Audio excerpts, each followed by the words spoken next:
chat. Ooh, the Psychetruth live chat. Every Wednesday at 2 p.m. Central Standard Time on your YouTube machine. Live chat, live chat, live chat, live chat.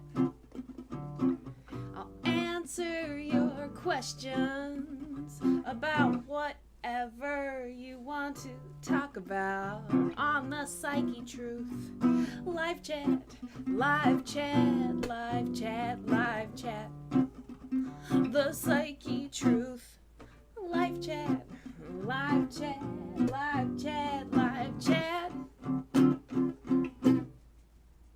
Live chat, live chat, live chat, live chat. The Psychetruth live chat. Thank you so much for being here, everyone. Welcome, welcome, welcome to my weekly live chat. I'm gonna do something ballsy, scroll through the comments. Alrighty. Luckily, I have my microphone turned on today. Let me know how it's looking. Let me know how it's sounding. I can boost the audio a little bit. I saw somebody said it could be a little bit low. But I don't want to, knock you guys' ear out. Isabella has been here for all of 2 minutes and already she's bored. So Isabella, I am so sorry. You can go ahead and leave my live chat if you want to have that kind of an attitude. So anyhow, guys, my name is Corrina Rachel. Thank you so much for coming. I'm a certified holistic health coach, and this is my weekly live chat. This is your opportunity to ask your questions related to health, weight loss, nutrition, whatever it might be under that big umbrella of wellness. Feeling good, having energy, positive outlook, all of those things that are so important. This is your chance to ask me questions. So those of you in the chat room, y'all can go ahead and start leaving your questions now.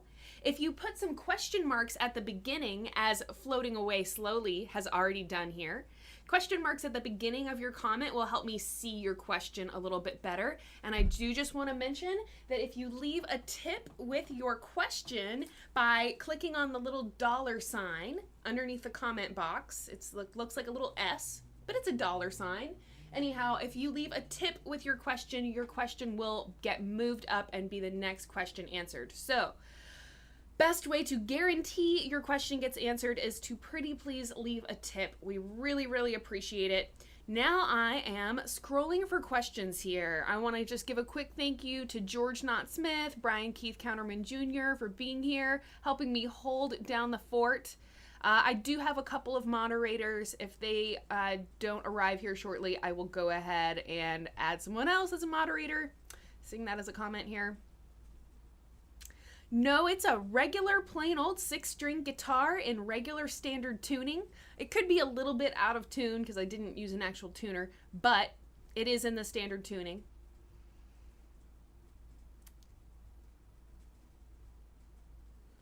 All right, here we go. I see those question marks now.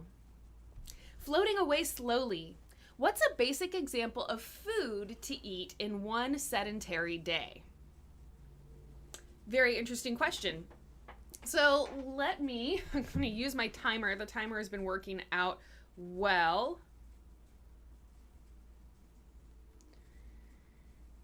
Okay, here we go. Alrighty, so on a day that you are sedentary, which means days that you're spending a lot of time not moving around, maybe you're working at your desk, maybe you're driving in a car, one really kind of key thing to think about is that you don't need a whole lot of carbohydrates when you're sedentary. So carbohydrates are kind of this massive creeper of a topic. All right. And there's a lot of people out there who will say everyone should be no grains or no gluten. And I do believe that there are a lot of people for whom a grain-free or gluten-free diet is really something to aim for. But all of those things aside, what you should understand as far as food to eat on a sedentary day is that you can go light on the carbohydrates, or at least you should. Carbohydrates are the macronutrient that transfer into sugar the fastest. So carbohydrates are great to even load or have a lot of them before you're really, really active. But on a day that you're being pretty sedentary, try to keep your carbohydrates and sugars low. So example of food to eat in a day, if you're trying to, kind of have lower carbohydrate intake because you're not going to be very active that day, would be to have lots of healthy fats and a healthy protein. So just coming to mind, avocados are one of my all-time favorite fats. Just throw that out there. We could also talk about nuts, trail mix, even adding things like chia seeds and hemp seeds to your granola or to a salad. These are really good ways to add in some healthy fats and protein to what you're already eating. You want to stay away from those refined carbohydrates like white bread, pasta, tortillas, etc., because those carbs are not only lethal to your waistline, they're also not very good for your health. All right, so when you're talking about healthy carbs, okay, we can talk about quinoa, which is technically a seed. So even people who are grain-free can still eat quinoa. Quinoa is awesome because you will get some carbohydrates, but you also get a lot of protein and there's a lot of minerals as well. Brown rice is another really good example. Just things to switch out those white carbs with, that refined white flour. Lots and lots of vegetables should be in your diet. It's recommended that you should eat 7 to 10 cups of vegetables per day. And I know that sounds like a lot, but you just got to start somewhere. So maybe for you, it's starting with 1 cup of vegetables per day. Whether it's something like steamed carrots or steamed broccoli or eating a salad, and understand that you can work your way up as close as you can get to 7 to 10 cups of vegetables. And not only are you going to find that that's a lot of food, that's almost all the food you need, but then you've actually satisfied your hunger and caloric requirements with something really healthy. So lots and lots of vegetables, things like brown rice and quinoa for your healthy carbohydrate sources. And then, if you're a meat eater, having grass-fed meat or free-range organic meat is something that can be part of a healthy diet. But again, that's kind of a whole other topic for a whole other question. So I hope that helped you, floating away slowly. Thank you so much for your question.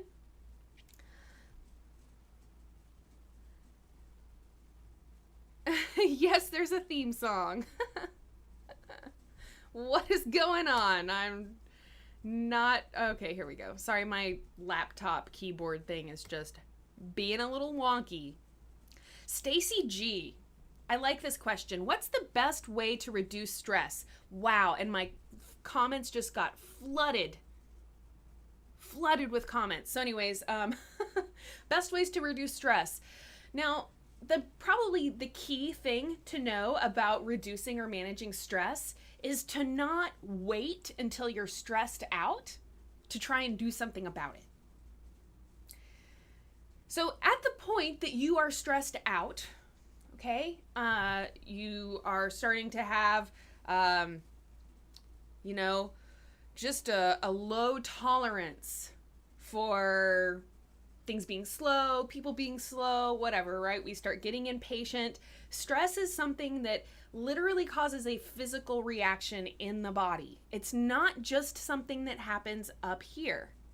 All right, so when you are feeling stressed and you're feeling all of those kind of emotional things, right, that bring on the feeling of stress, well, it actually causes a physical release of stress hormones in your body. And this is why stress is so bad for us. All right, not just because it sucks inside of our heads, the way that it makes us feel, but because it literally has negative effects on our health because of these stress hormones like cortisol. So the best thing to do to start dealing with your stress is to start doing things when you're not stressed out. Because at the point that you're stressed out, it's almost too late. We can do things like taking deep breaths, walking outside, just changing your environment in some way is a good way to try and get out of that stressful state of mind once you're in it. But before you're stressed out, things that you can do in your regular life to help you just be able to deal with stress better when it arrives would be things like incorporating some kind of yoga practice or meditation practice.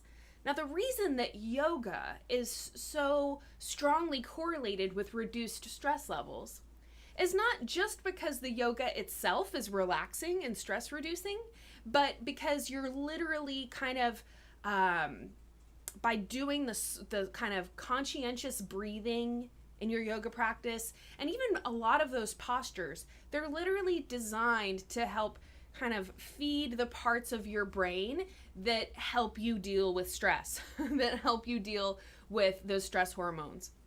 So a regular yoga practice, even if you're not going to yoga class and doing all of that, it's not really necessary. There's tons of different follow-along yoga videos that you can watch from the comfort of your own room or your own living room.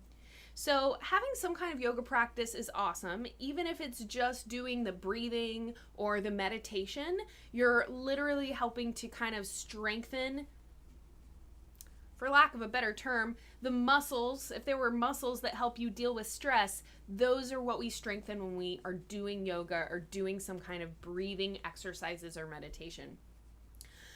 Anything that helps improve your circulation also, interestingly, is going to help you deal with stress, because I often use this analogy of like a stagnant pond. And if you just kind of imagine what it's like if you're walking through the forest and all of a sudden you come across this stagnant pond, the water is just sitting there, it's smelly, it's disgusting. So when we're living really sedentary lifestyles, we're not moving. We don't have good lymphatic circulation or blood circulation. We are kind of creating this stagnant pond effect within our bodies. So now we're more irritable, we have a shorter temper, we have a lower tolerance for stressful situations, and we're going to find ourselves getting upset more often. So having that regular fitness, that regular movement, again, it doesn't have to be going to the gym or doing some kind of crazy stressful workout. It could be something as simple as going on a long walk through the woods. I always gesture this direction because there's a window. So when I gesture this direction, that means go outside. Vitamin D, for that matter, while we're talking about being outside, when we have exposure to the sun, our body will actually create vitamin D. And the reason that sun exposure is the best way to get vitamin D is that your body will self-regulate how much you need. So if you supplement vitamin D, there's a chance you can take too much. But if you can, depending on where you live, obviously this isn't realistic for some people, but if you can get a good just 5 to 10 minutes a day of sun exposure without sunscreen, all right, and with as much skin in the sun as possible, just getting a couple minutes of sun exposure each day can help give you that vitamin D. Vitamin D is another thing known to help us deal with stress, not to mention lots of other health benefits. So I forgot to set my timer on that one. I imagine I've already been talking on this topic for 3 minutes. The last thing I want to say about stress is to check out ASMR on YouTube. Just type in those 4 little letters, ASMR. Basically, this is an entire style of video dedicated to relaxation and helping people sleep. And I see amazing comments on our ASMR videos about how they help people deal with stress or sleep better or have less anxiety. There's lots of ASMR channels out there. I'm not the only one. So if you just put in those 4 little letters, you can find something that works for you. There's a lot of different sounds, a lot of different types of videos. Doesn't mean you're going to like all of them, and that's totally okay. But if you look around at the different ASMR videos that are out there, you can find something that helps you relax. And that's the most important part, is finding something that helps you to feel better. Maybe it's listening to Alice in Chains. I know that helps me feel better. Okie dokie. Scrolling, scrolling, scrolling. Okay.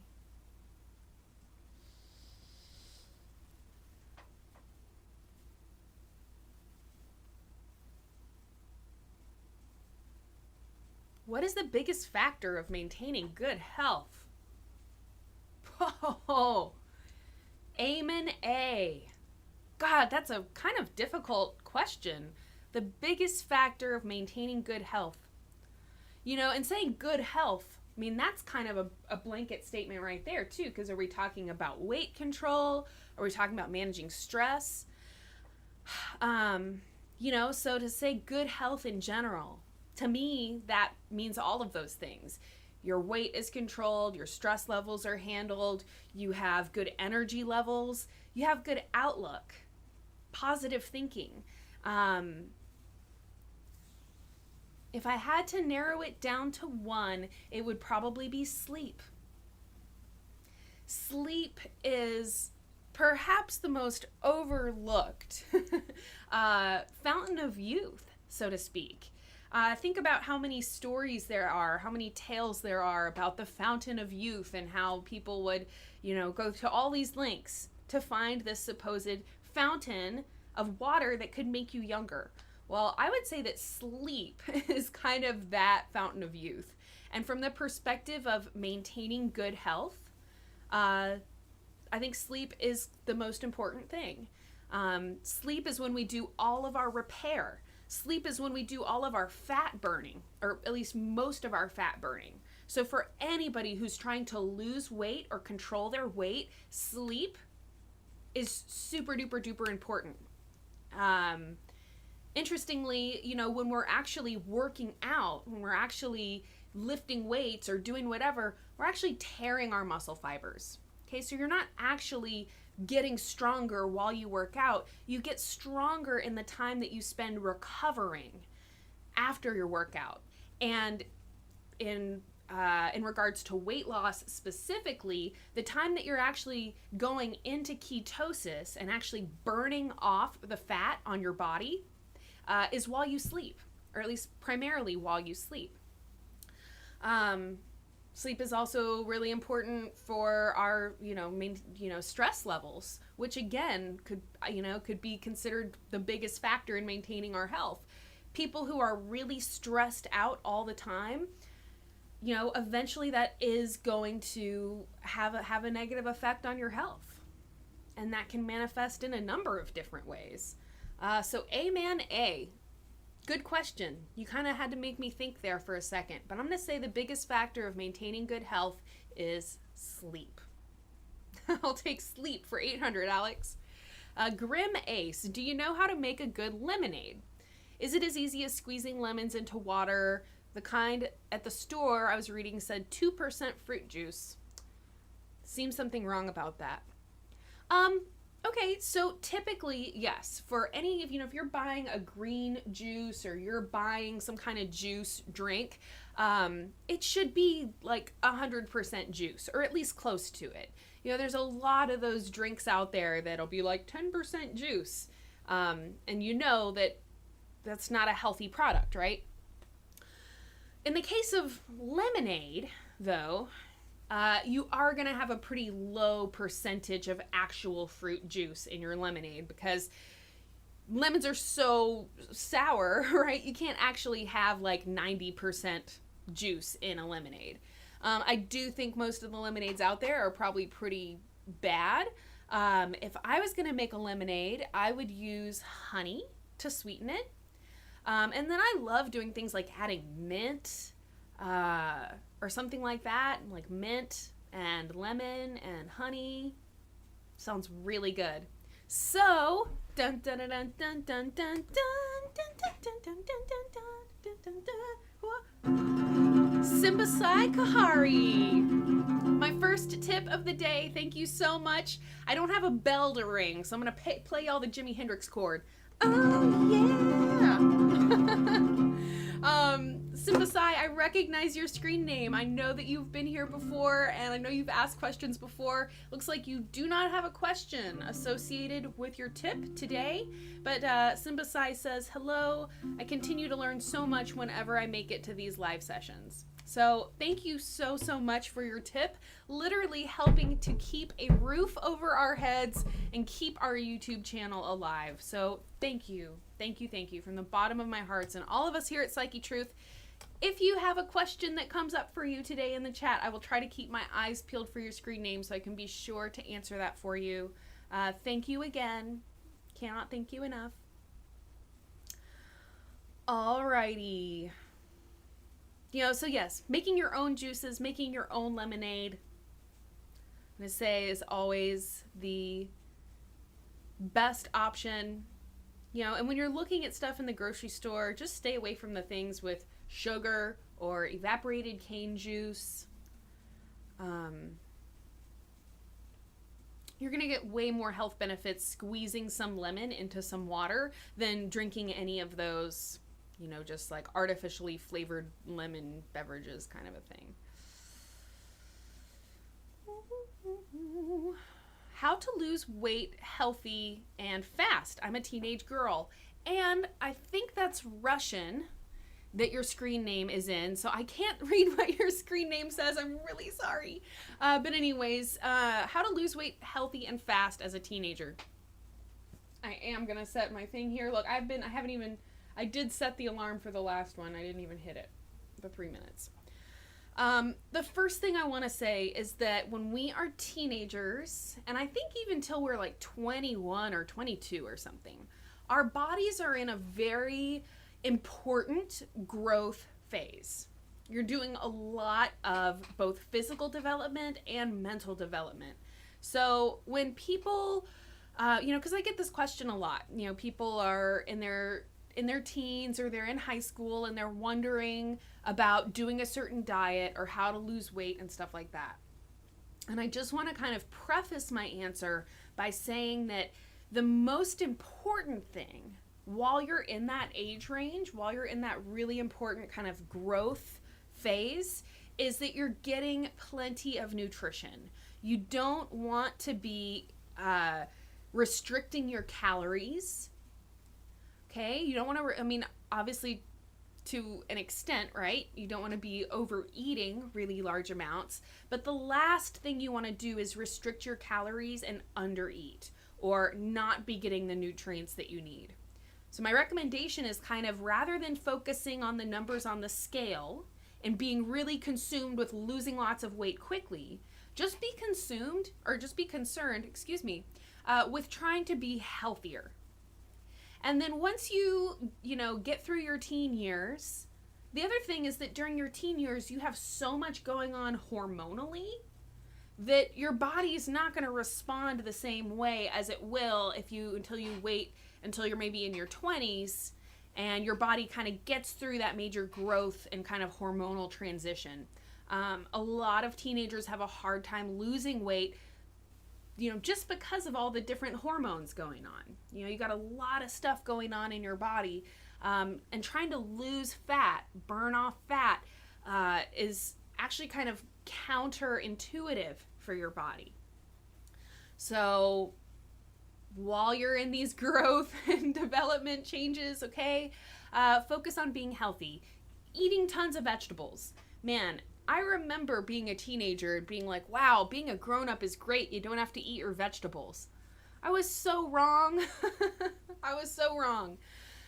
Even though you don't have somebody sitting there forcing you to eat your vegetables at every meal, the most important thing you can do, especially in your teen years, but really any time in your life, is make sure you're getting plenty of vegetables in your diet. Again, 7 to 10 cups a day is the recommended if you actually want to get all of the nutrients your body needs. But I know tons of teenagers that do not eat vegetables and do not eat salads, and that is probably the worst thing that you can do. When it comes to trying to lose weight, there's probably a lot that you can do just from taking things out of your diet. Like, look at your diet, look at the way that you're eating, and let's just start kind of looking at that and saying, well, what can we take out that's literally going to help you lose weight. Sodas are probably the biggest one. If you drink sodas, please, please, please stop. They're terrible for your teeth, they're terrible for your health, and they're terrible for your waistline. I remember being a college student, and I mean, I lived on like Coca-Colas and Cheez-Its. I know you feel like everyone drinks sodas, and so that must make it okay, but it's really terrible for you. Taking out sodas, taking out refined carbohydrates, again, the white bread, pasta, flour, pizza crusts, as much as you can, staying away from those foods is literally going to help you lose so much weight, mainly by helping you stop gaining more weight, and then get active, get healthy, get some kind of, physical exercise regimen, or maybe it's taking yoga classes. No matter what you do, it doesn't have to be going to the gym. It doesn't have to be doing some kind of crazy boot camp or something like that. Anything that gets you active and gets you moving is awesome. And really and truly, if you find something that you have fun doing, that's probably even better. So don't fixate too much on the scale. Try to be healthy. Eat more vegetables. Stay away from sodas. Stay away from white flour. Get active. Get moving. As a teenager, that's the perfect time to start creating healthy habits, like taking long walks, working out. Again, follow along fitness or yoga videos in the comfort of your own home. It's like, I can't tell you enough how much benefit you can gain, even just doing something like 5 minutes a day, 10 minutes a day. And as you start creating these little habits of like, okay, I'm going to do 5 minutes a day of stretching, suddenly it'll become easier to extend that and do 10 minutes a day. And by the time you're in your 20s, maybe you're already in the habit of getting 20 to 30 minutes a day of exercise. And if you can do that, you're going to be in such a good place in terms of controlling your weight. Yeah. So really good question. I feel really bad that I can't read your screen name to you, but thank you for your question. I really hope that was helpful.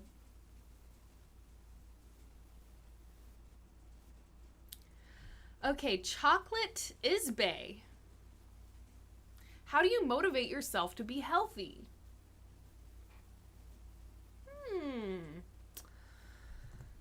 Motivation to be healthy. This is one of those questions that I could probably sit here and I could talk for the last 2 hours of the chat about motivation to be healthy, but I set my alarm clock on my phone. Let's see. For me, we can look out at the world of weight loss and the world of fitness, and there are a lot of, I guess you could say, like, aesthetic goals. People want a six-pack, or people want a thigh gap. There are a lot of people in the world of fitness that are really motivated strongly by those aesthetic goals, wanting to look a certain way or be a certain size. But I personally find that a number on the scale, or the number on, the size of my clothing, is not enough to motivate me. It's just not. I personally find that having more meaningful goals or more meaningful motivations makes it a lot easier. Because if something for me is just an aesthetic goal, it's not going to actually be enough to motivate me to make changes in my life. We are creatures of habit, right? We get kind of stuck in a habit, and we like doing those things over and over again. We like eating the same foods and going to the same places and doing the same things. So in order to motivate ourselves to make a change, you have to kind of sit down and think about, like, why do I really want to do this? Why do I really want to do this? And for me, the more that I can really think about, okay, why? what are my motivations? That is what really kind of reaches to me where I live or whatever, and it can actually propel me to make a change. So, I, from a controlling weight and fitness level perspective, am motivated by not having pain. I feel so blessed and so lucky and so thankful that I don't suffer from pain. I get an occasional headache or like backache or something, but taking care of myself has allowed me to pretty much live most of my life pain-free. And I'm really grateful for that. I see so many comments from people that struggle with back pain or struggle with some kind of pain or something that they're experiencing, and that alone becomes a motivation in itself. Now, I think it's definitely better to take care of yourself on the front end so that you never end up in a situation where you have debilitating back pain or something like that, and then you're almost forced to go do yoga videos or something. So, in my absence of pain, I have full mobility. I can do everything I want with my body. And that is a huge motivating factor for me. And I look around at my family and my friends and other people I know, and I see that for a lot of people out there, as they get older, they lose their mobility. They lose their ability to walk. They lose their ability to carry heavy things. I see a lot of people who are parents and maybe they don't have the energy or the strength even to play with their kids or carry their kids around. So for me, just taking care of myself and knowing that I'm making an investment in my future, that hopefully when I'm 40 and when I'm 50 and when I'm 80, I still am pain-free. I can still do the things I want to do. I still have I don't know, for lack of a better term, mobility, to not be reliant on someone else, and to be able to do the things I want to do. So that's a big motivating factor for me. Another big piece of the motivation, like puzzle, I guess you could say, you got what's going to motivate you. Find the things that are meaningful. Motivating yourself with an aesthetic goal definitely works for some people, but you have to find what works for you.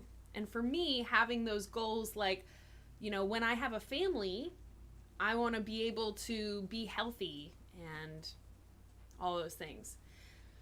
So find the motivations that really motivate you. And then the other thing is giving yourself reasonable goals to work towards. If I give myself a goal like I'm going to start working out for 4 hours a day, every single day, there's basically no amount of motivation that's going to probably really get me to do that. So just understand that, motivation, there's like two sides of it. There's the things that you actually want to think about to help motivate you to make the changes, and then there's the actual changes themselves. And so be smart about the goals that you make, and don't give yourself unrealistic goals. Again, I can't think of a better example than like there's no amount of motivation that could motivate me to like stop making YouTube videos, as an example. So you got to give yourself reasonable goals, things that you can actually see yourself doing. And the more that you give yourself kind of reasonable goals, you'll find that it's easier to motivate yourself to do them. And then at some point you have to kind of find the happy balance of what works for you. Some people can motivate themselves to have really big goals and do really big things like run marathons and triathlons and work out for many, many hours of the day. But you have to kind of be realistic with yourself. What can I actually see myself doing? What's something I really care about in my life? And then find that perfect balance of goals that you can actually achieve. And I hope that helps. I don't know, that felt a little woo-woo, but that's really what I think about. Like, when I think about motivating myself to be healthy and why I'm going to try to, make a healthier choice rather than the easy choice or the convenient choice, etc. Alrighty, so I'm so excited. I have gotten my second tip today. This is from Sergeant Gwimov.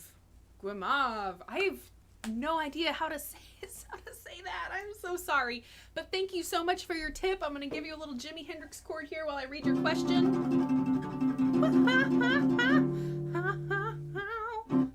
Oh, look at that. Okay, so I'm going to just go crazy here. Sergeant Gwimov. I don't think that's how you say your name, but she's from France, so maybe so.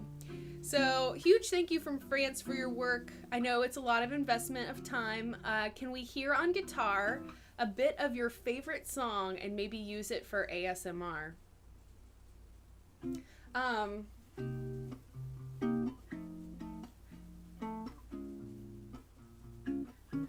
So normally I wouldn't do this, but she left a tip. So I mean, it says in the thing that like if you leave a tip, we answer your question. So this is one of my all-time favorite songs. I'm not going to sing the whole thing. And I will consider using it in an ASMR video. This is really sweet of you. Thank you. This is a Jobim song.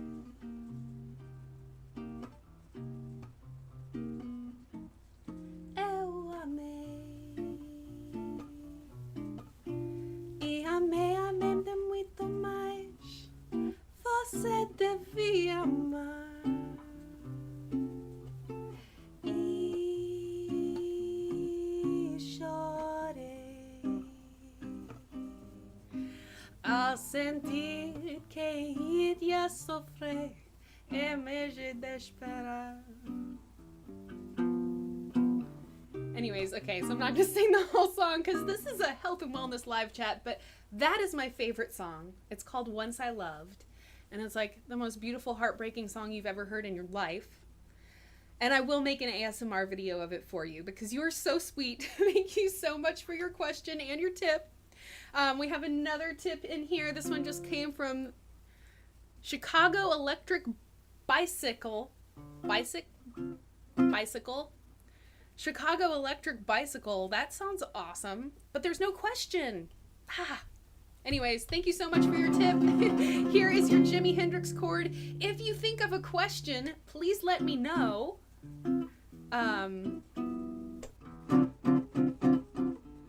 Anyways, so that was fun. Little like,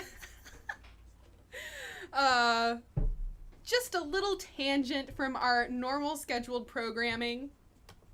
And now YouTube is being all freezity-weezity on me. Here we go.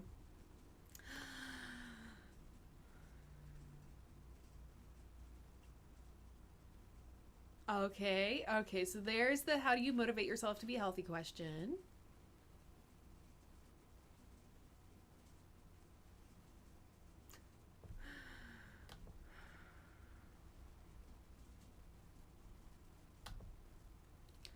Alrighty.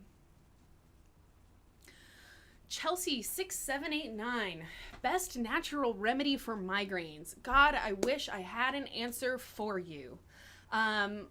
I was recently introduced to a company. I feel really bad. I don't have the name of it. But they actually create glasses that block out certain frequencies of light. And they swear by these glasses for helping people with migraines. And I think it's like ILSEI or something like that. I can't remember exactly the name, but I'm going to look into this company. I'm going to try them out myself. And anyways, I do know there's a lot of companies now making what's called blue blockers. So they're glasses that you wear indoors, and they actually block out certain frequencies of the fluorescent lighting that prevent you from making melatonin and stuff like that. So I know that the glasses that they were talking to me about migraines, it's different than the typical blue blockers, but I think it's kind of the same idea. You know, every time that we are in front of a screen, be it TV, computer, cell phone, these things emit radiation. You know, we can't see it, but these things emit radiation. So a lot of time in front of screens, I think, has a lot to do with prevalence of migraines. In myself personally, I noticed that coffee consumption has a lot to do with migraines. I don't get them very often, but the couple times I've gotten migraines, it's either after I noticed that I had a lot of coffee the few days before, or the last time I got a migraine is because I was out in the heat for too long and I ended up with a migraine that night. So for lack of a better answer, Chelsea, I would say reducing your exposure to screens. Consider looking into, I think if you put in glasses for migraines, you could probably find that company. I'm going to try and do a video on it and actually explain the science behind it. Blue blockers are another thing to consider. Glasses that block out, can't remember the exact numbers, but certain frequency of light that are supposed to help improve your sleep and stuff like that. Because they help promote your body's ability to create the melatonin that helps regulate our sleep cycle. And then, noticing things like your coffee intake, any time that I put my body under a lot of stress, I seem to get a migraine. So like being in the heat for too long, having something like having too much coffee. I guess that's like I said, I don't get them super often. So I'm just kind of trying to piece together some sense of understanding what is going on, because migraines are awful. I have seen a lot of people comment on our ASMR channel that those videos have helped them get rid of a migraine. I can't personally attest to that myself, but it's certainly worth trying out. And there's actually lots of videos out there that people have made, helping get rid of your migraine. So maybe those things would be helpful to you. This is definitely a topic that I want to do more research on. I would love to help people, get rid of their migraine headaches. Man. Yeah. Alrighty.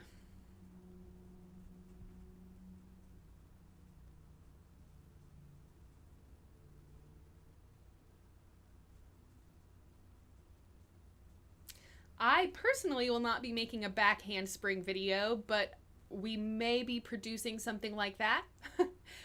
It's all about, just finding a presenter that we like their teaching style enough that we want to let them teach a potentially dangerous trick like that.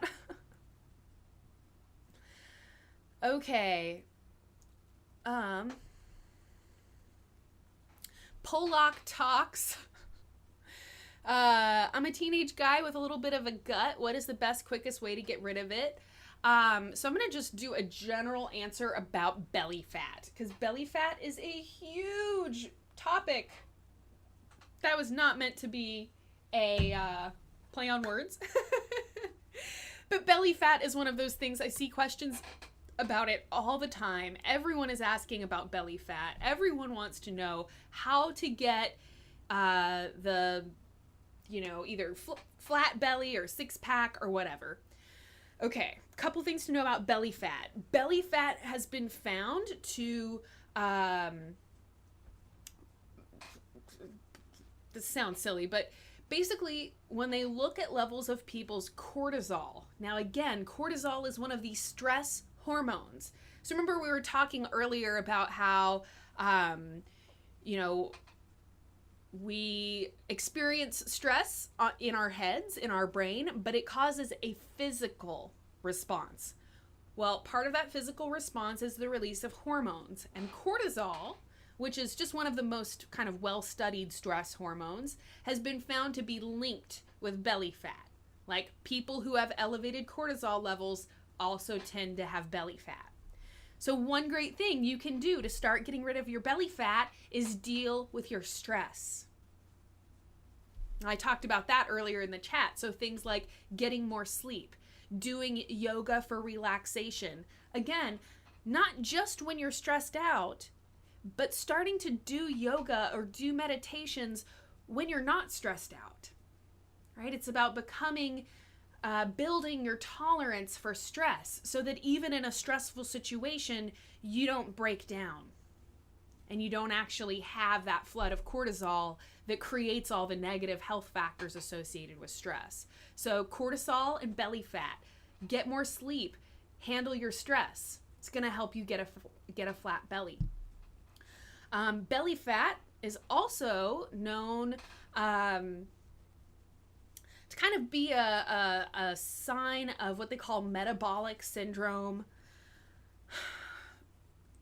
For lack of, and I don't want to get super woo-woo in depth talking about this. I just want to kind of give you a general understanding.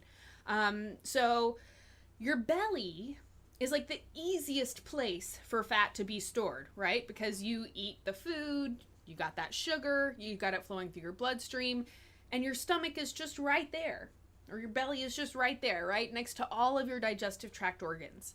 So when we talk about fat accumulating around the belly, this is a very kind of specific situation going on, right?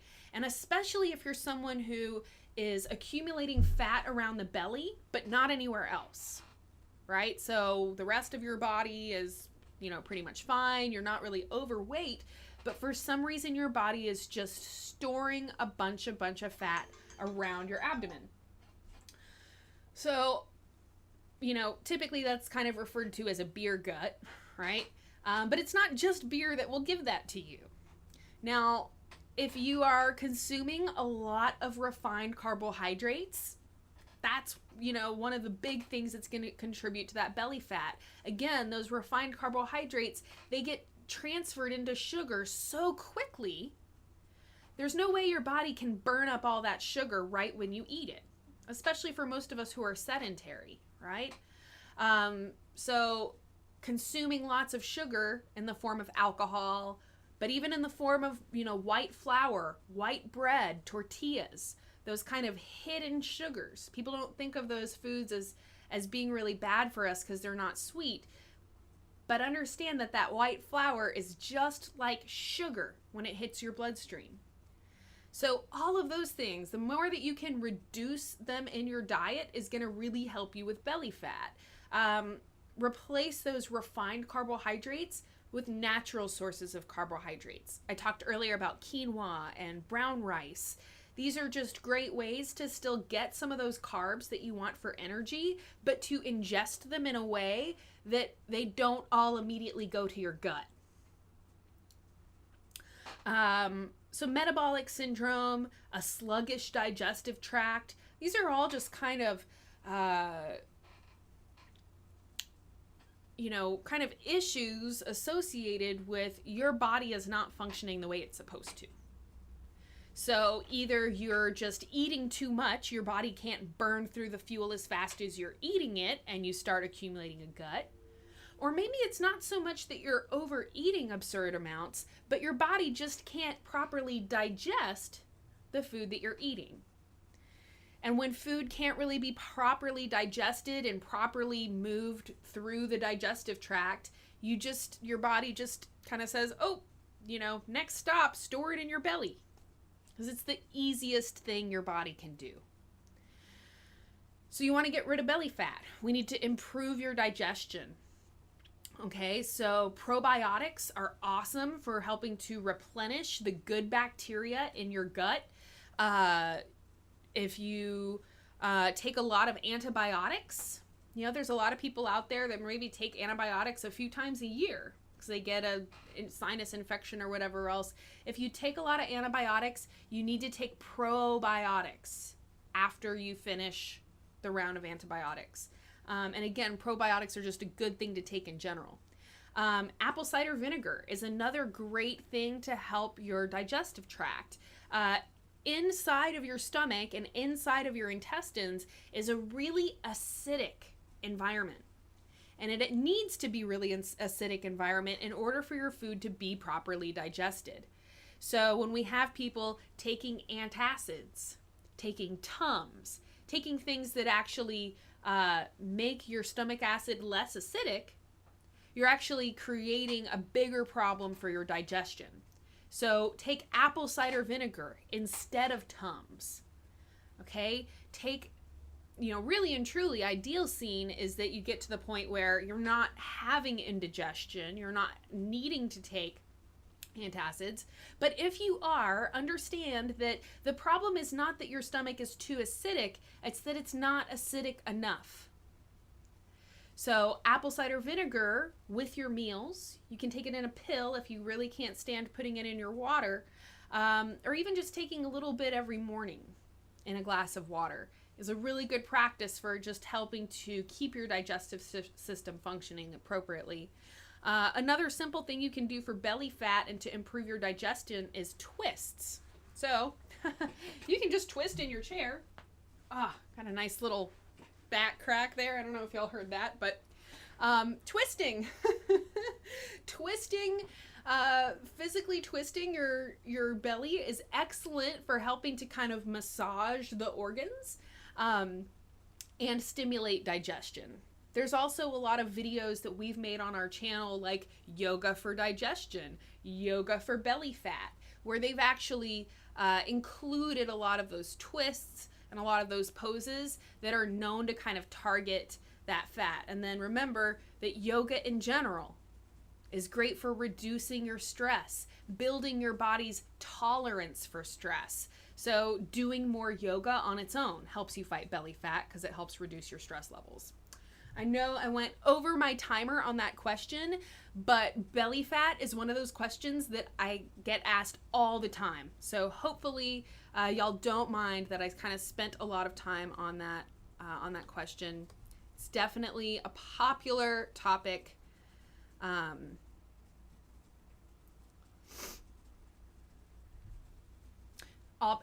Apple cider vinegar is also great for your liver. I'm just seeing a comment here from Rita Tibbs. She says, read about apple cider vinegar and the benefits for your liver. You can substitute smoothies for breakfast. Anything you can do to eat fresh veggies and exercise. I also dry brush my skin every morning. So yeah, dry skin brushing, which is just like it sounds, brushing dry skin. There's a special brush for it. Is really great for improving your lymphatic circulation. So if you remember earlier, I was talking about the stagnant pond problem. Things that help improve your lymphatic circulation are really, really good for you. Again, we could talk about reducing stress. We can even talk about reducing belly fat, because part of why you have all this fat just accumulating in one area is poor circulation through the rest of your body. And again, your lymphatic system not only helps transport important, good, healthy nutrients in, but it's really important for detoxing the bad stuff out. The last thing I'll say about belly fat is that, you know, your body's favorite thing to do with a toxin, so some kind of chemical, be it something you ingested or something that you inhaled from the air, is to insulate a toxin in fat. So when you're accumulating a lot of fat, really wherever it is, but especially around the belly, your body is just insulating all of the toxins it can't get rid of. So another really important thing with belly fat is detox. We have our liver and our kidneys and our gallbladder, which are always working to help our bodies detox, but they become overloaded by a processed food diet. They become undernourished because we're not eating the healthy foods that we need. And then if you compile that with a sedentary lifestyle, now you really have a problem with detoxification, because if your blood and your lymphatic system are not flowing the way that they should, your body can't get the bad stuff out. So what can it do? The only thing that it has left to do is to just insulate those toxins in a fat cell, store them somewhere. And so detox and weight loss, detox and belly fat, these are all things that kind of overlap and interlace with each other. So while we're on that topic, here we go. Heather McNichol says, Corrina, can you do a detox without going on a cleanse? Example, like yoga, certain foods, etc. So the answer is yes. The answer is that your body is detoxing literally all the time, from before you're even born. I don't know exactly when in the gestational period we actually like create a liver, but your body, even when we're, in utero, our body is already creating the pathways for detoxification and is already detoxing. So when we're talking about, and I'll put the timer on for this one because I don't want to go too...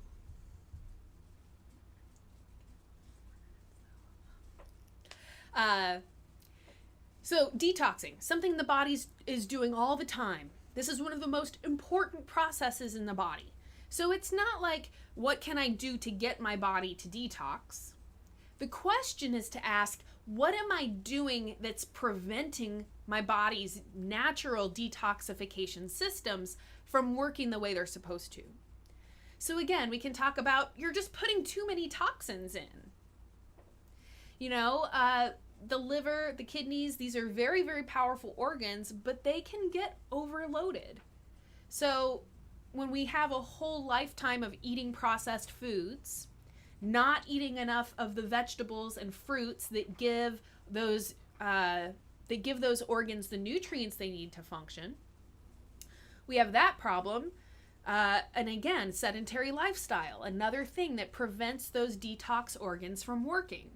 It's just like if you imagine, I use this analogy for the liver a lot. Imagine it like an air filter. What happens if you never change your air filter? Eventually, you pull it out and it is so plugged up with dirt and grime.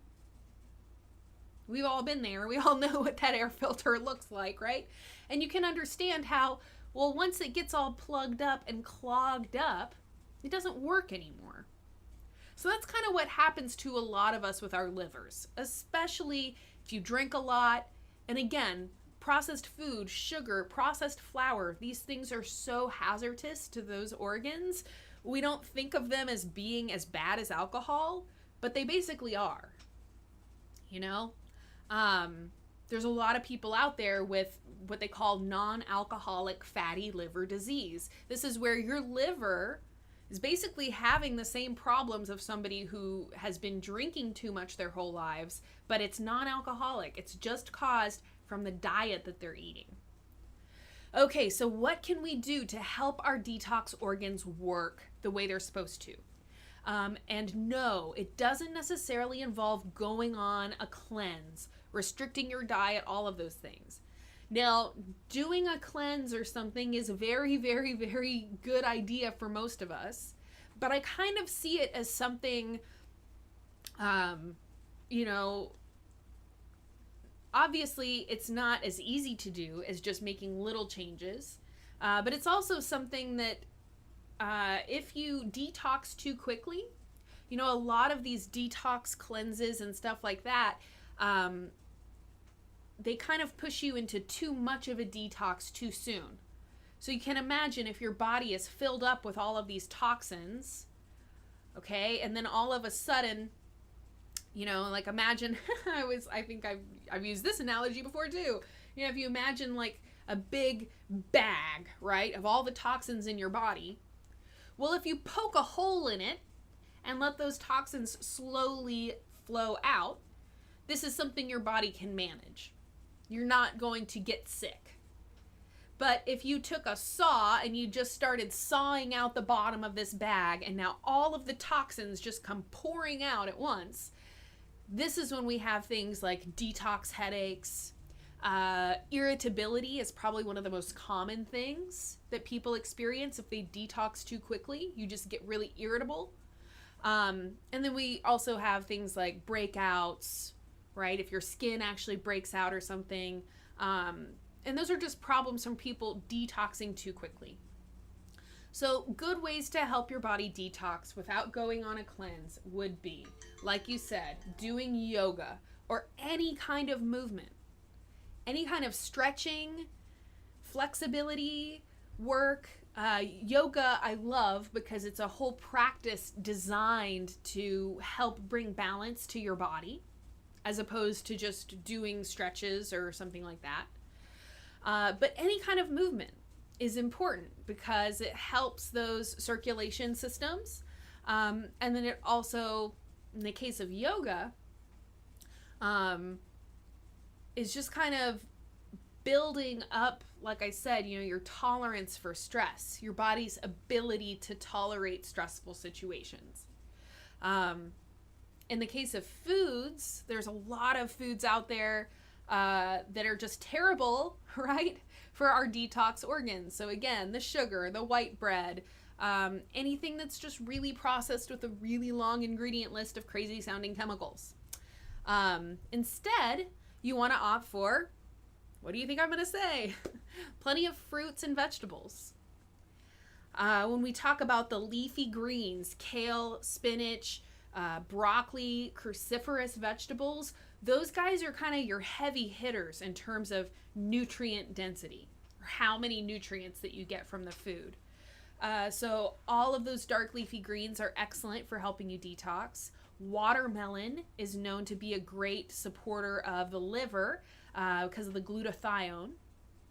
Apple cider vinegar, excellent for your liver. Olive oil. But again, olive oil is one of those things that in order to get the health benefits, it can't be processed. It can't be heated. It's not just any run-of-the-mill olive oil that gives you health benefits. You really need to try and find a high-quality olive oil, and then don't heat it up. Because when you heat an oil, you chemically change the structure, you chemically change the nutritional properties that it gives you. Coconut oil is another great kind of healthy fat known to help support those organs. The gallbladder is what helps you process fats. So a lot of times when people are eating too many fried foods, eating too many processed oils. So again, anytime you're at a fast food restaurant, or really any restaurant for that matter, you're not getting high quality fats. And just the presence of those bad fats can literally restrict, when I say restrict, clog up your gallbladder, for lack of a better term. Prevent your gallbladder from working the way that it's supposed to. So again, healthy fats, get rid of those unhealthy foods. There's so much you can do to help your body detox just by looking at the things you're eating and identifying some of those bad guys, take them out of your diet. And then eat more vegetables, get more movement, get more fresh air, get more sunlight. On that note, sweating is a great way to help your body detox. So getting exercise, getting that sweat in, even if, maybe you want to go sit in a sauna to help you sweat. Sweating is a great way to help those that detoxification in your body.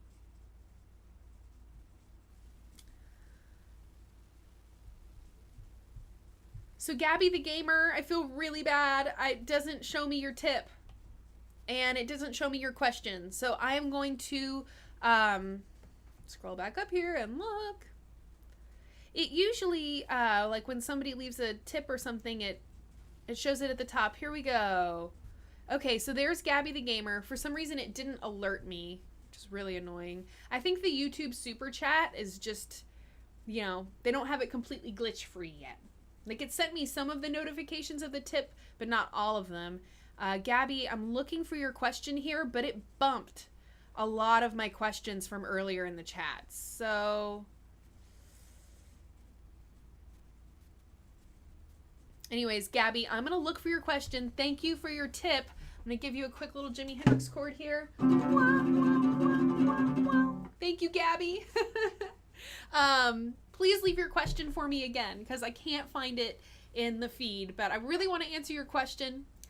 I'm going to scroll down to the bottom here so that I can not miss it when you leave it for me again, please.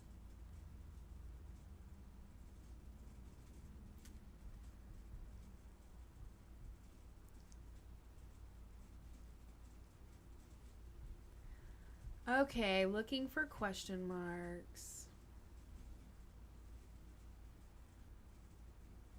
Chicago electric bicycle.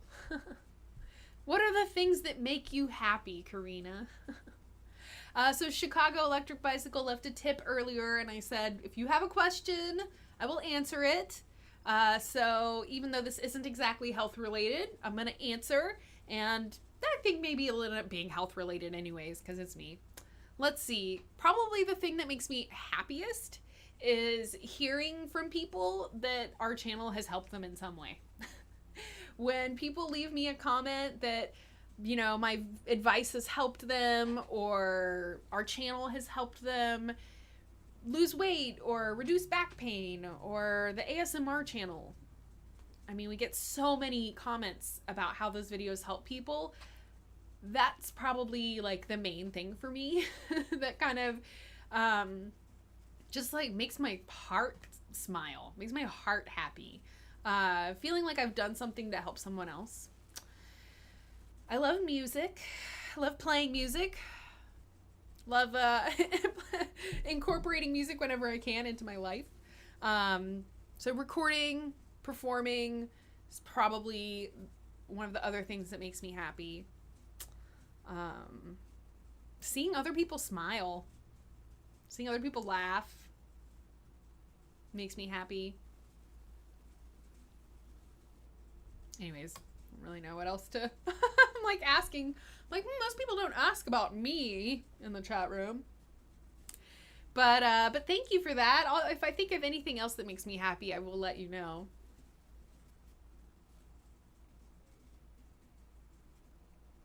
Liam S. How can you help to speed muscle recovery after a workout? I seem to be sore for 4 or 5 days after a leg workout, especially.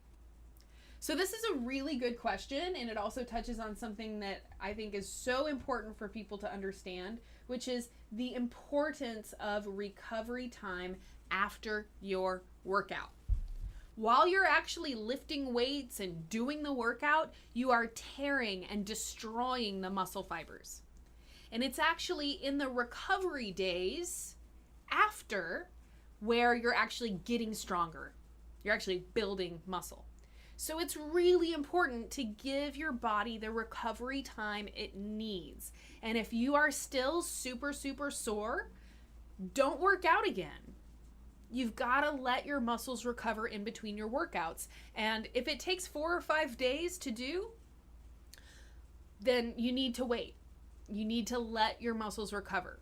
Now, some ideas for helping you to recover faster. The first thing I would say is that if you're sore for 4 or 5 days after your workout, you maybe need to consider not working out so hard. You know, and I kind of, you know, I can totally sympathize with that feeling of like, once you're actually in there, you're at the gym, you're lifting weights or whatever, you just kind of feel compelled to like go really, really hard and really push yourself. And that's good. We want to push ourselves. We want to go past our comfort zone. But you also need to kind of be realistic with yourself. If it's really taking you 4 or 5 days before that soreness goes away after your workout, maybe consider not pushing it so hard. You know, again, while you're working out, you're destroying your muscle fibers. So there's gotta be kind of a happy medium there of like how far you push it. Another really great thing to do after your workout is stretch. You know, if you worked out for 30 minutes, stretch for 40 minutes. You know, or at least for 20 minutes, at least for 10 minutes. The more that you stretch, and really and truly you need to stretch before and after your workout. And actually a stretched muscle does more work. It creates more force. So if you're stretching before your workout, you're gonna be able to work out harder. And then if you stretch after your workout, you're going to reduce the amount of soreness that you have after. And then I would go ahead and say, you know, stretching during those 4 and 5 days after the workout, helping you to recover. The more that you stretch and just breathe deeply into those areas that you were working is going to help speed up that recovery time. Sleep, also really, really, really important for helping you recover. So pay attention to how well you're sleeping, how long you're sleeping, and the more that you can do to get a whole lot of sleep right after your workout is going to be a really good idea. And just know that if you are shorting yourself on your sleep, on those days after you work out, you probably are going to need more recovery time. So don't push yourself so hard. Stretch before and after your workout. Stretch all the days after you work out. Get more sleep. Magnesium, just on a side note, nutritional note, calcium helps our muscle fibers to fire, and magnesium helps our muscle fibers to relax. So you can consider things like using a topical magnesium oil on your muscles after you work out, or taking a magnesium supplement. There's actually these powdered drinks they make. One of the brands is called Magnesium Calm. And then there's another brand by Garden of Life. That's what I've been taking recently.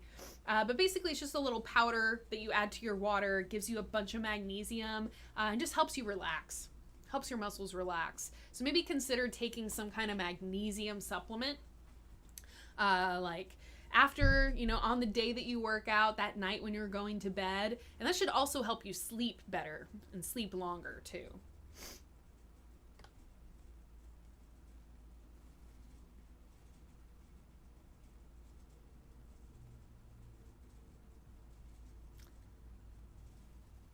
I love it when I see you guys talking to each other about health and like giving each other little tips and stuff. It like makes me so happy. I'm like, oh, it's like a little happy family of people helping each other. Just like warms my freaking heart. Philip S says, not heating it up. What about oil in the pan? So, just coming back really quickly to the topic of oils. To get the health benefits from the oil, you can't heat it up. So pour it on a salad dressing.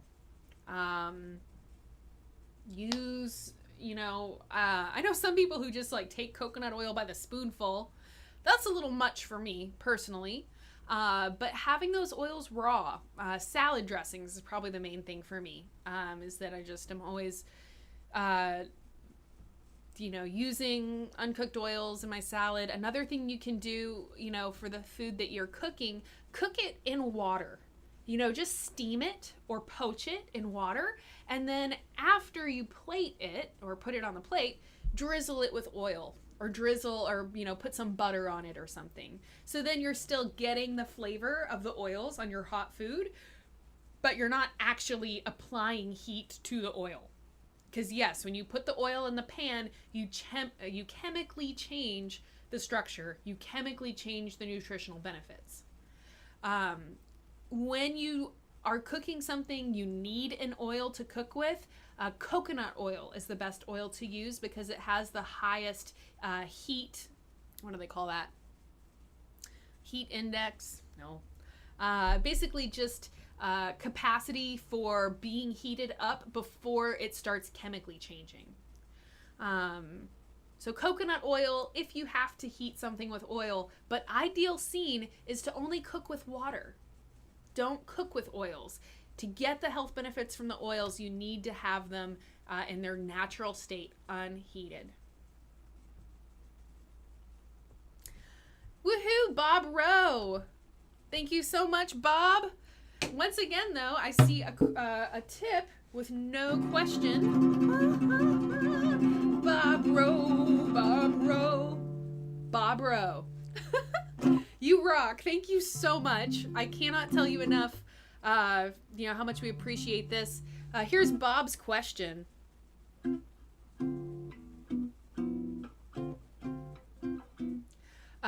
Could you talk a little bit about creatine and pre-workout formulas? How much caffeine is too much?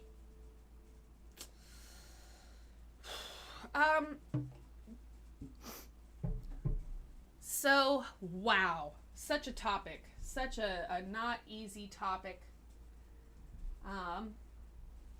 Putting on my timer here. So there's, oh my gosh, just hundreds and hundreds and hundreds of those kind of pre-workout shakes, pre-workout formulas. And I think it's important to just kind of note that, they're not all the same. There are definitely some kind of pre-workout things out there that I think actually are healthy for people and probably really do help. But by and large, most of those products I see, I do not think that they are necessary. And in a lot of cases, I think they're dangerous. A lot of those, drinks, they contain caffeine to help you work out harder during your workout. But caffeine isn't healthy for us.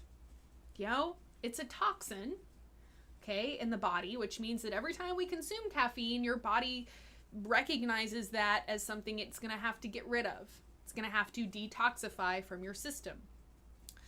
So it's kind of counterintuitive to me, okay, I'm going to do something for my health, but I'm going to take something unhealthy before I do it. I think maybe the overall answer or whatever, the take-home message is that, each person kind of needs to figure out what is their healthy relationship with caffeine.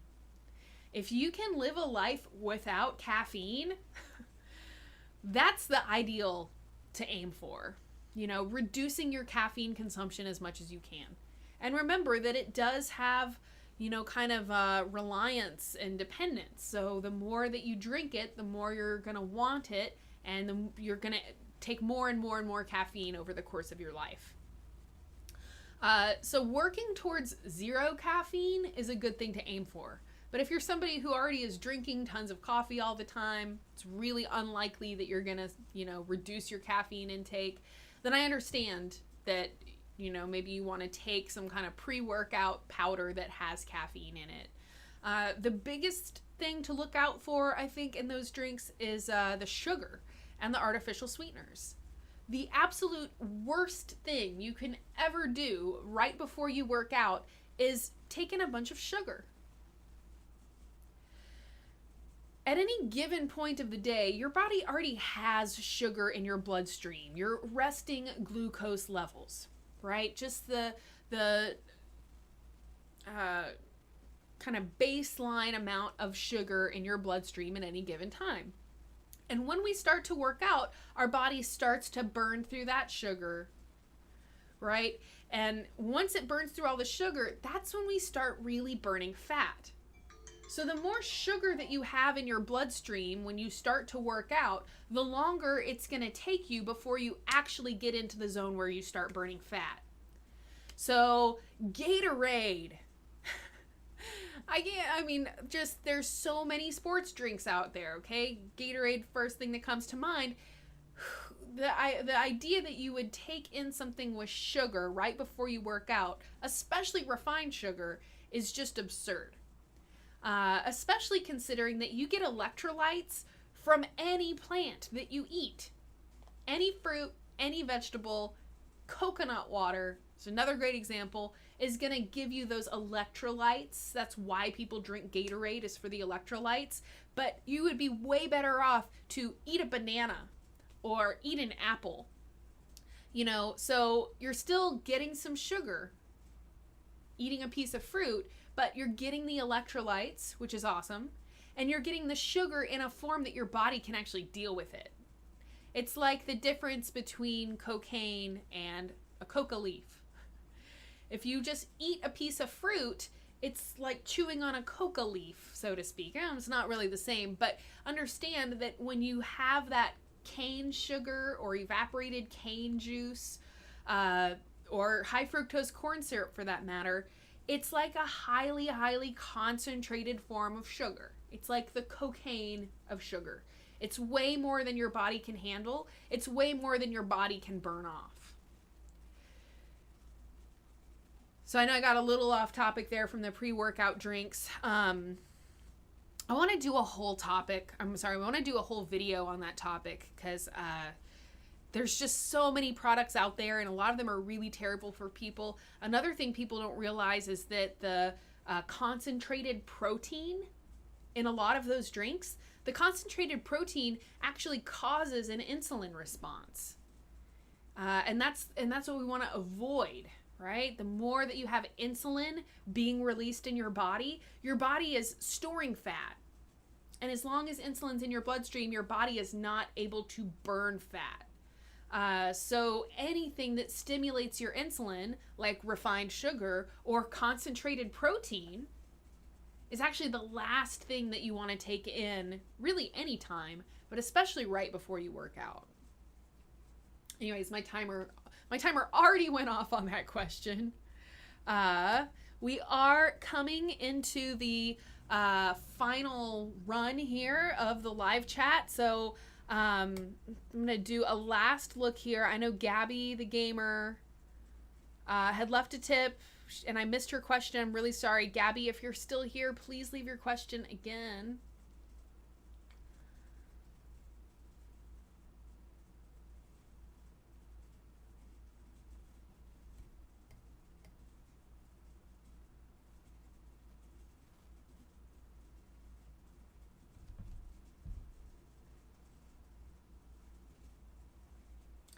Rita Tibbs, how do you know if you're getting enough sleep? I make sure to get at least 7 hours a night and I still wake up tired every day.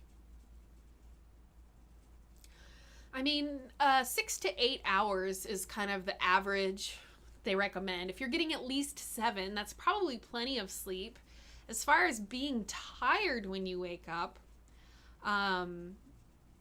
you know, again, I mentioned earlier that magnesium drink that you can take before bedtime.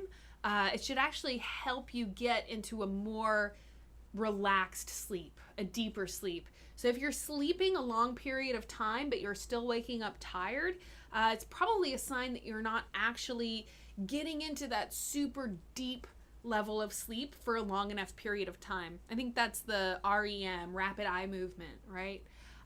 Where you really get into the deep dream state and all of that.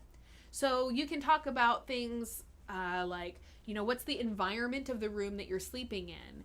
Is there background noise? Is there background light? I personally find that if there's a lot of light in the room, I can't sleep. Or I can sleep, but I'll wake up feeling not rested. So I actually wear a sleep mask.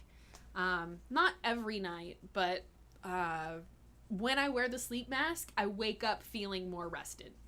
And again, I think it's just because the more that you limit any kind of external stimulant like noises and light and stuff like that, your body can get into that deeper level of sleep. Try that magnesium. Either, again, you can take magnesium like in a topical oil on the skin, or you can take it in a supplement, or take that like powdered magnesium drink at night before you go to bed. Those should all be things that might help you you know, getting into things like your coffee intake. You know, do you drink caffeine every morning?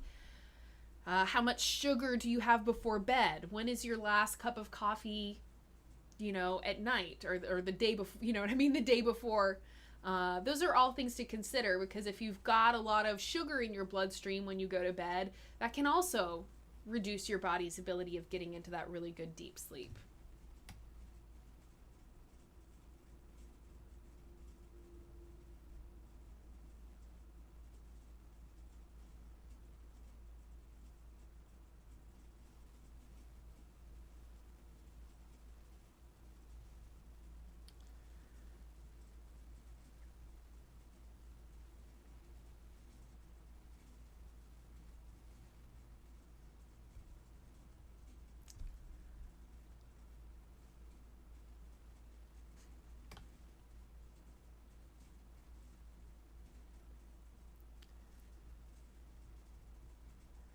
Alrighty.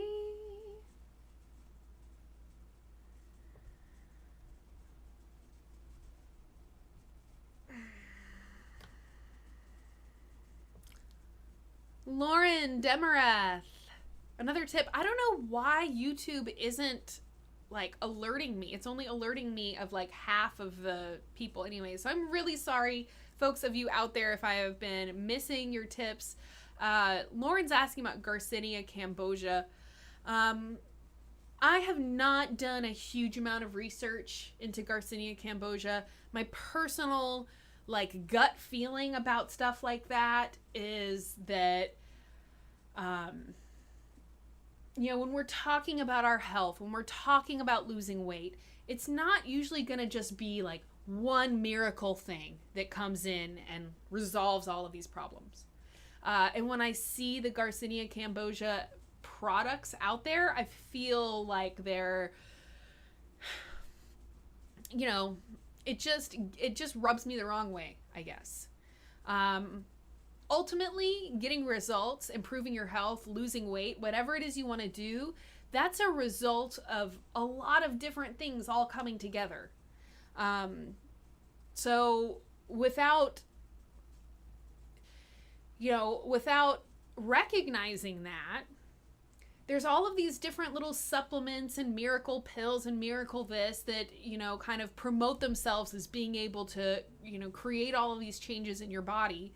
But really and truly, it's about more factors coming together than just adding in this one type of thing. Now, maybe Garcinia cambogia is really amazing, and maybe a lot of the health benefits that have been promoted about it are really legit. Again, this just isn't something that I've taken the time to research, because my gut feeling is that it looks like another kind of popular fad. There's tons of different products out there now that contain it. I just tend to feel like our money is better spent on healthy foods. Rather than spending your money on this supplement or that supplement or whatever, just spend your money on foods. Vegetables, salads, green beans, broccolis. These are the things that really, really feed our bodies the nutrients they need. And, I just think that there's so many things that we can do in our lifestyles that don't involve some kind of, exotic, whatever product, pill, etc., etc. Let's see.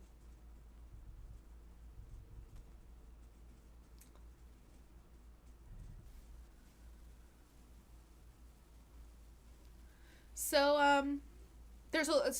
I just did like a quick little search, right? I don't know, things that are like weight loss supplement, it just rubs me the wrong way and makes me feel like,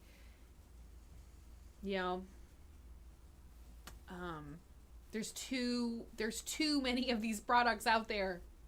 There's too many of these kind of like erratic claims being made about what it can do for us. Do the things that are simple. Get active. Find some way to move. Eat more vegetables. Stop drinking sodas. I mean, there's just so much that we can do that doesn't involve some like potentially really overpriced exotic supplement.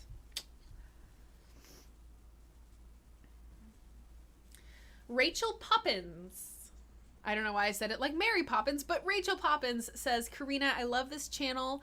I've just started on a healthy lifestyle journey and I'm feeling great, but my skin is breaking out big time.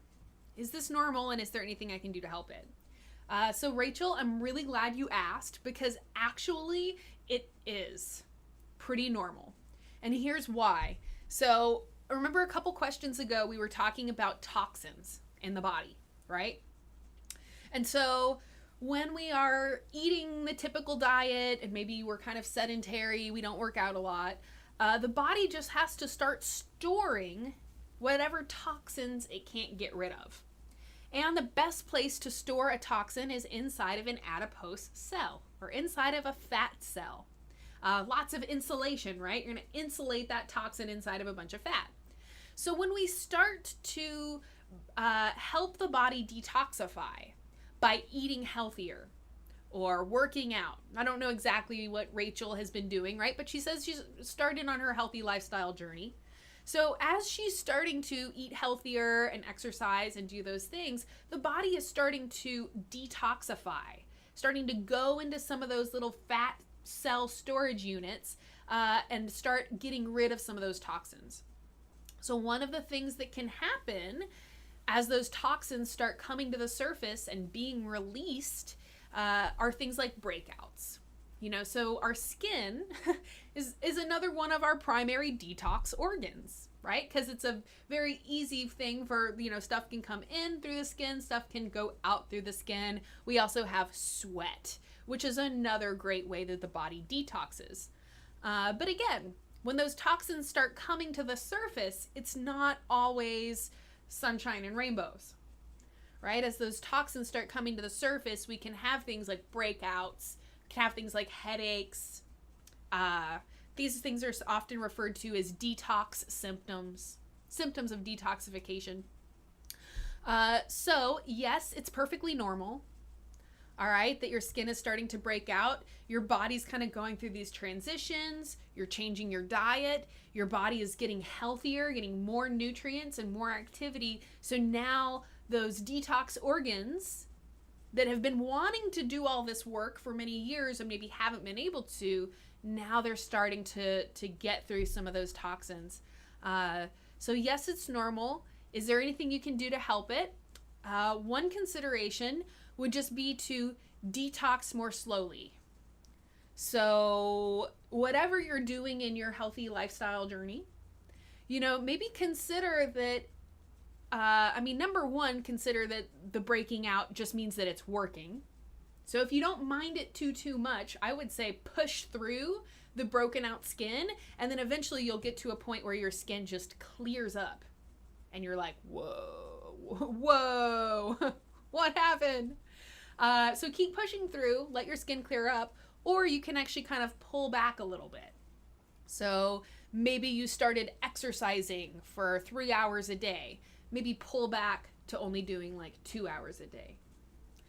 Or maybe if you are actually doing some kind of a cleanse or some kind of a detox, pull back a little bit, let's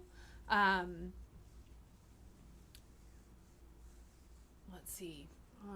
I feel bad. That's like not really the most helpful advice on how to help it. Pushing through to get to the other side is probably like the best idea, right? But find what's realistic for you, and understand that even though the breakout is not exactly a good thing, right? It does mean that what you're doing is working.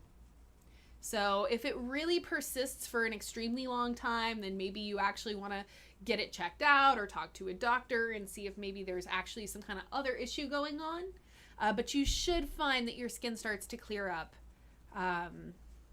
And that's wonderful that you're experiencing changes. That's awesome.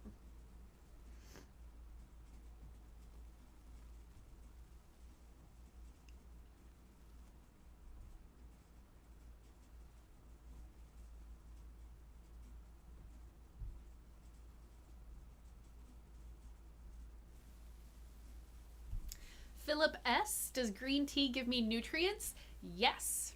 Green tea is loaded with antioxidants. When you think antioxidants, think anti-aging.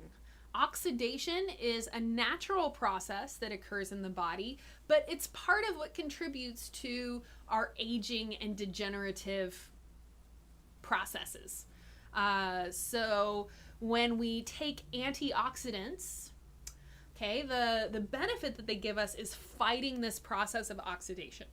So literally antioxidants help you, it's like the fountain of youth, to use that reference again. Green tea is also going to give you, there's also other nutrients, okay, in addition to the antioxidants. And actually matcha, which is unprocessed green tea, it's just the leaves ground up rather than dried. But matcha actually gives you way more antioxidants and nutrients than green tea. So it's a little bit more expensive, you'll notice, buying actual matcha powder, but it is so nutrient dense, and I think it tastes amazing. So I actually feel like matcha is totally worth that, kind of expense for something that's really, really good for you. Tastes really good. Somebody up there mentioned about, using green tea in place of coffee. That's excellent. So you still get some caffeine from green tea, but it's healthy for you. Whereas with coffee, really don't have a lot of health benefits. that come with that caffeine.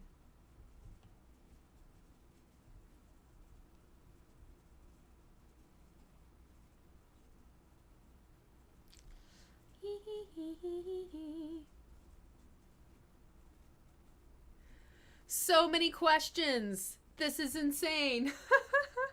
I literally can't get to all the questions. But I really do try. And it's funny because sometimes I go home and I'm thinking about y'all's questions that I maybe just saw but didn't get a chance to answer.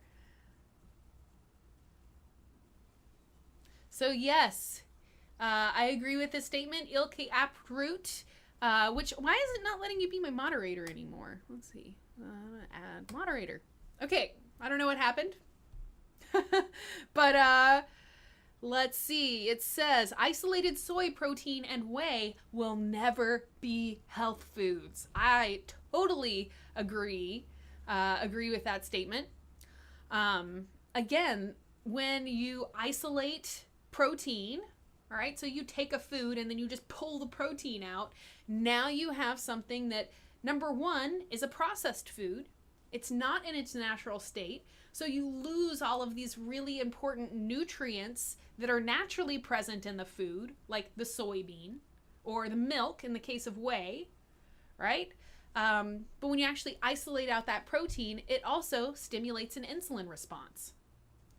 So whey protein and protein powders and stuff like that are trying to help people lose weight, they're actually doing the opposite. Because if you're stimulating insulin, that's the opposite of burning fat. Insulin is the fat storage hormone. And so all of these things that are out there, like the hidden sugar inside of a Gatorade or the, isolated protein powders, all these things are, being marketed for one purpose, but they actually do the complete opposite. So yes, they are not healthy. They are not good for you. They do not help you lose weight.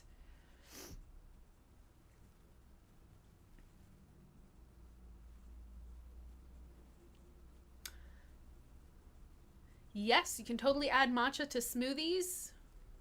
Somebody asked. All right, guys, so I am going to do a last call here for questions, last call for tips. Remember, guys, we really appreciate your tips. If you've been following what's going on YouTube, there is a crazy advertiser boycott that is literally socking it to hundreds and hundreds of channels that have been negatively affected. Lots of channels that have had to completely shut down as a result of the boycott. So YouTube is becoming a really crazy environment, and we really, really, really appreciate y'all's tips. In case you don't know, I didn't write it down there again. We have a new subscription service called Psychetruth Plus. Basically, we're in a situation where, we can only post 2 to 3 videos a week on the YouTube channel because of the way YouTube works, because of the subscription service and all that. But we're producing 20 videos a week, 10 to 20 videos a week. So all of those are going up on Psychetruth Plus. So if you want to have access to that, you can go to psychetruth.net. We've also been linking it in all the video descriptions. So check us out on Plus. Tons of videos there. Lots of stuff that you will not see on the YouTube channel. But it's just more of the same of what we got here. Informational massage videos, informational nutrition videos, lots of yoga, lots of fitness kind of stuff, which is cool. And we're also on Amazon. So if you have Prime, there is a whole library of videos that are free with your Prime membership. And we've got a lot of Psychetruth videos up there too. So if you have Amazon Prime, go check us out there. Leave us a review. Let us know what you think of the videos. We've been working really hard to try and step up our video quality, our production quality. So leave us a review. Let us know what you think. The reviews actually really, really help us out on Amazon too. So if you can't leave a tip, if you can't sign up for Psychetruth Plus, leave us a review on our Amazon videos. We would super duper duper McDuper appreciate it.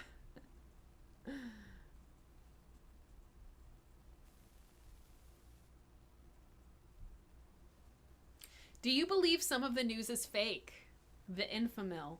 I'm just going to do a little, quick answer to this. Yeah, definitely. We can look just in the world of nutrition. Like, let's look at things that have been news in the world of nutrition that have now been proven to be completely wrong, completely false, not true at all. Demonizing fats is probably one of the biggest ones, right? Remember, over the last couple decades, it's been fat-free this, low-fat that. Only eat the egg whites. Don't eat the egg yolks. Eat lean meats.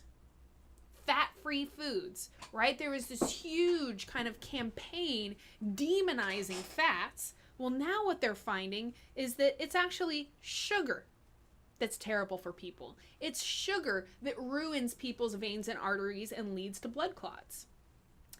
And interestingly enough, it was actually sugar companies, okay, companies that produce sugar, who funded those studies that demonized fats. So that's like a perfect example of fake news. And most people still kind of think that the fat-free thing is true, and it's not. It's a lie. It was a lie that was basically created by the sugar industry to sell more sugar. Because all those fat-free foods, what did they do to make them edible? Included sugar or artificial sweeteners, or both. So that's just like one really good example of how, like, yes, the news can be manipulated. The things that we hear from the mainstream media sources, it's not that all of it is fake, but it's also not that all of it is true. If you listen to the mainstream media, they'll tell you that high fructose corn syrup is good for you. That's ludicrous. That's insane. Okay? If you listen to the mainstream media, they talk about how, GMOs aren't bad for you. Genetically modified foods don't hurt you. Well, then why are they banned in certain places? How can there be so much disagreement on this topic from country to country that, what we eat all the time over here is literally banned in other places for being unhealthy? You start noticing that, the media can be manipulated. And it's manipulated by money, just like YouTube is being manipulated by money right now. You've got these certain advertisers who don't like some of the information that's out there on YouTube. So what are they doing? Oh, we're just going to pull our ads off of YouTube altogether. And they're trying to destroy the alternative media. And you can look among a lot of these channels that have been affected by the YouTube boycott. Most of your alternative news channels have been completely eradicated. Most of your, channels or videos that are, saying anything outside the mainstream are negatively affected. And our channel is one of them.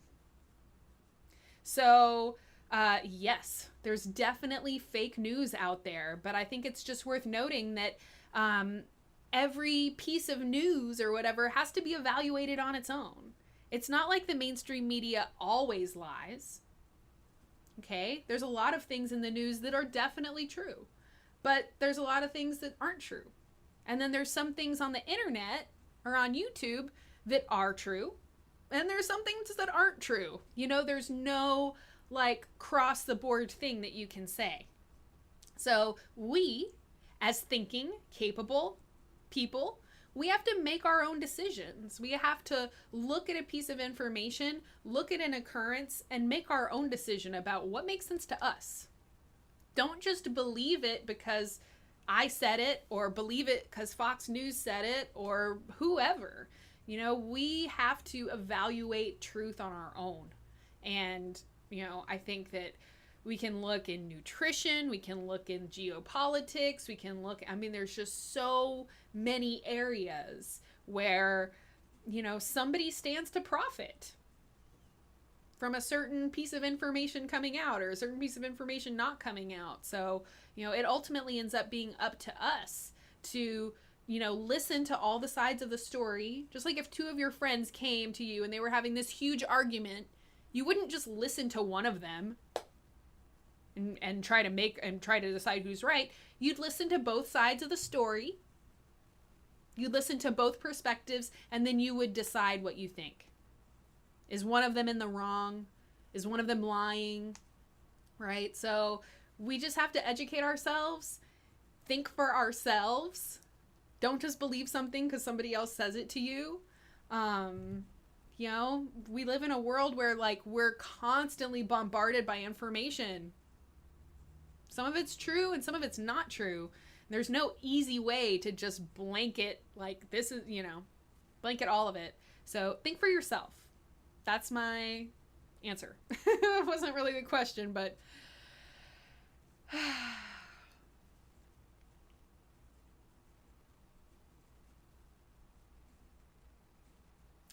yeah, exactly. According to the new guidelines, you just can't discuss anything controversial. And that's fine. I get that. But at the same time, like, we're all grown-ups, right? We gotta be able to, you know, make up our own minds about things.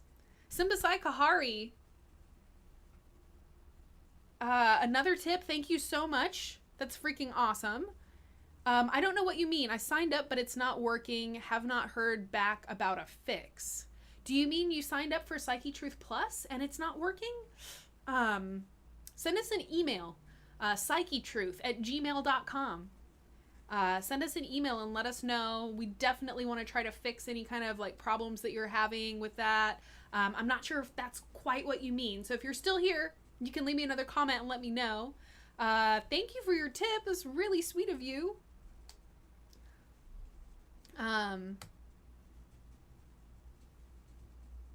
Yeah, YouTube equals CorpTube. Yeah, YouTube. It's finally corrupted by the corporations. It's so true. You know, for years we were like, woohoo, we got YouTube. We can say whatever we want. We can give this information. We can tell people the truth about some of these mainstream products. You know, let's tell people the truth about what they need to do to be healthy. And, you know, eventually, I mean, we had to know, right? Eventually, Walmart and McDonald's and the pharmaceutical companies, they're going to be like, this is a problem. We got all these people talking about how dangerous our foods are on the internet. We got to silence those people somehow. And that's what's happening. So. All right, you guys. Oh, wait. What the heck? Looking. Question marks. Oh, yeah. We have another ballet series coming soon. Saw something about that. God, there's so many questions. I just can't get to all of them. I'm really sorry. Really sorry, you guys. And it is 10 to 4. So I'm going to go ahead and wrap up here. Send us an email. Simbasai Kahari, Psychetruth@gmail.com. Let us know what happened, that it's not working. I haven't actually signed up for it or downloaded the app on my phone, so I don't like actually know how it all works. I've just seen it from the website. But yes, definitely shoot us an email. Let us know what kind of error you were getting or whatever. We definitely want to get that fixed ASAP. And thank you for signing up for Psychetruth Plus and leaving all these tips. You are so sweet and amazing and generous and kind. I really, really appreciate it. All right, you guys. So here we doth go. A little live chat theme song to carry you on your merry way. I really appreciate you being here. I really appreciate all of your questions and just support and kind comments. Y'all are amazing. Somebody asked me in the chat what makes me happy, and this chat. You guys, y'all's comments, y'all's appreciation and love that you throw at me makes me really happy. So thank you. It was time for live chat. The Psychetruth live chat. Every Wednesday at 2 p.m. Central Standard Time on your YouTube machine. Live chat, live chat, live chat, live chat. I'll answer your questions about whatever you want to talk about on the Psychetruth. Live chat, Live chat, live chat, live chat. The Psychetruth. Live chat, live chat, live chat, live chat. Live chat. Live chat. The Psychetruth live chat. I'm a goofball. I'm glad you guys don't seem to mind too much. Thank you so much, you guys. I really, really, really do appreciate it. I appreciate you spending your time with me here today, and I really hope that you found it valuable. Be sure to check out Psychetruth Plus. Check us out on Amazon. We also have a Patreon page where we post lots of exclusive videos and bloopers and all kinds of fun stuff. Not that we have bloopers. But anyways, guys, thank you, thank you, thank you. I hope you have a wonderful day, and I will see you all again next week.